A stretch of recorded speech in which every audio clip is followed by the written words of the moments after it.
வணக்கம். நம் வாழ்வில் நாம் பலவிதமான மனிதர்களை சந்திக்கிறோம். அவர்களில் சிலர் நம்மை உயர்த்துகிறார்கள், சிலர் நம்மை கீழே இழுக்கிறார்கள். ஆனால் கெட்ட குணம் உடையவர்களை நாம் எப்படி அடையாளம் காண்பது? அவர்கள் நம்மை சுற்றியுள்ள நல்லிணக்கத்தை எப்படி பாதிக்கிறார்கள்? இன்று கெட்ட குணம் உடையவர்களை தெரிந்து கொள்வதற்கான 5 முக்கிய அறிகுறிகளை பற்றி பார்ப்போம்.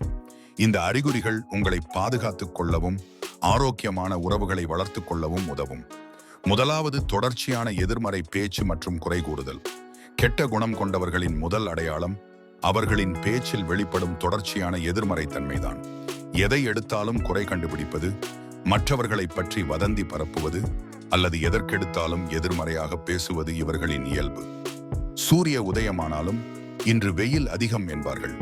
மழை பெய்தால் எல்லாம் நனைந்து விட்டது என்பார்கள். எந்த ஒரு நல்ல விஷயத்திலும் ஒரு குறையை கண்டுபிடித்து அதை பெரிதுபடுத்துவார்கள். இவர்கள் எதற்கும் பொறுப்பேற்க மாட்டார்கள். தங்களுக்கு ஏற்படும் எந்த ஒரு பிரச்சனைக்கும் மற்றவர்கள் மீது பழி போடுவார்கள். நான் இப்படி ஆனதுக்கு காரணம் அவங்கதான், இந்த வேளையில தவறு நடந்ததற்கு நான் இல்லை, அவர்கள்தான் பொறுப்பு என்று எப்போதும் அடுத்தவர்களை குறை கூறிக்கொண்டே இருப்பார்கள்.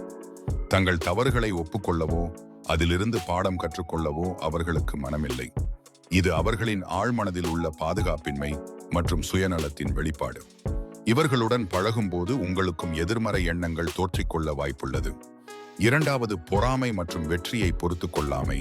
பிறரின் வெற்றியை பார்த்து பொறாமைப்படுவது. உண்மையான நண்பர்கள் அல்லது நல்ல குணமுடையவர்கள் உங்கள் வெற்றியை கொண்டாடுவார்கள். ஆனால் கெட்ட குணம் கொண்டவர்கள் உங்கள் வளர்ச்சியை கண்டு சந்தோஷப்பட மாட்டார்கள். மாறாக அவர்களுக்குள் ஒருவித எரிச்சல் உருவாகும்.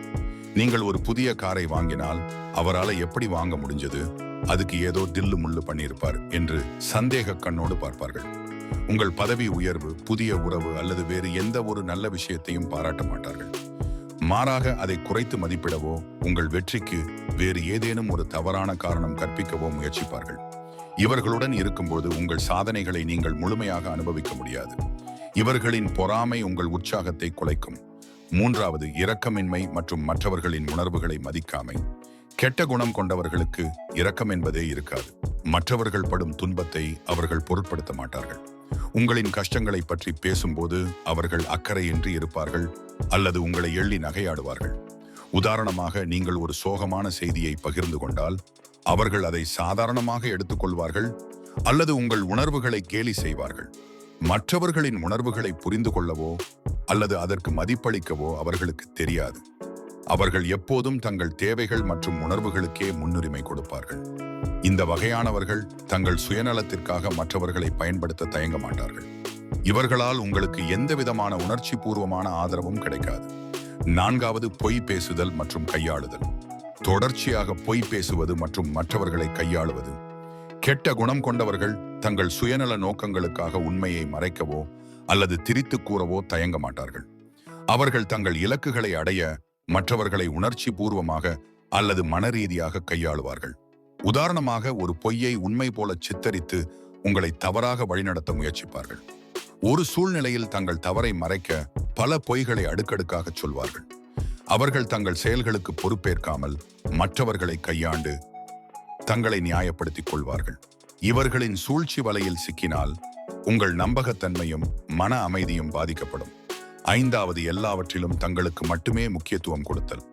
கெட்ட குணமுடையவர்களின் கடைசி மற்றும் மிக முக்கியமான அடையாளம் அவர்கள் எல்லா விஷயங்களிலும் தங்களுக்கு மட்டுமே முக்கியத்துவம் கொடுப்பது. அவர்களுக்குள் ஒருவித அகங்காரம் இருக்கும். மற்றவர்கள் அனைவரும் தங்களுக்கு கீழானவர்கள் என்றும் தாங்கள் மட்டுமே சிறந்தவர்கள் என்றும் எண்ணுவார்கள். அவர்கள் ஒரு உரையாடலில் ஈடுபட்டால் அது எப்போதும் அவர்களை பற்றியே இருக்கும். மற்றவர்களின் கருத்துக்களுக்கு செவி சாய்க்க மாட்டார்கள். நீங்கள் ஒரு யோசனையை பகிர்ந்தால் அதை அவர்கள் உடனடியாக நிராகரித்து தங்கள் யோசனையை மட்டுமே முன்வைப்பார்கள். அவர்களின் அகங்காரம் மற்றவர்களை மதிக்காமல் அவர்களை பயன்படுத்திக் கொள்ள தூண்டும். இவர்களுடன் பழகும்போது நீங்கள் மதிக்கப்படாதது போன்ற உணர்வை அடைவீர்கள். மேலும் உங்கள் கருத்துக்களுக்கும் முக்கியத்துவம் இருக்காது. இந்த 5 அறிகுறிகள் கெட்ட குணம் உடையவர்களை அடையாளம் காண உங்களுக்கு உதவும். இந்த அறிகுறிகளை நீங்கள் ஒருவரிடம் கண்டால் அவர்களுடன் பழகுவதில் கவனமாக இருங்கள். உங்கள் மன அமைதியையும் நல்வாழ்வையும் பாதுகாப்பது மிக முக்கியம். எப்போதும் நேர்மறை எண்ணங்களுடன் இருங்கள். நல்ல உறவுகளை வளர்த்துக் கொள்ளுங்கள். உங்கள் வாழ்க்கை ஆரோக்கியமானதாக இருக்கட்டும்.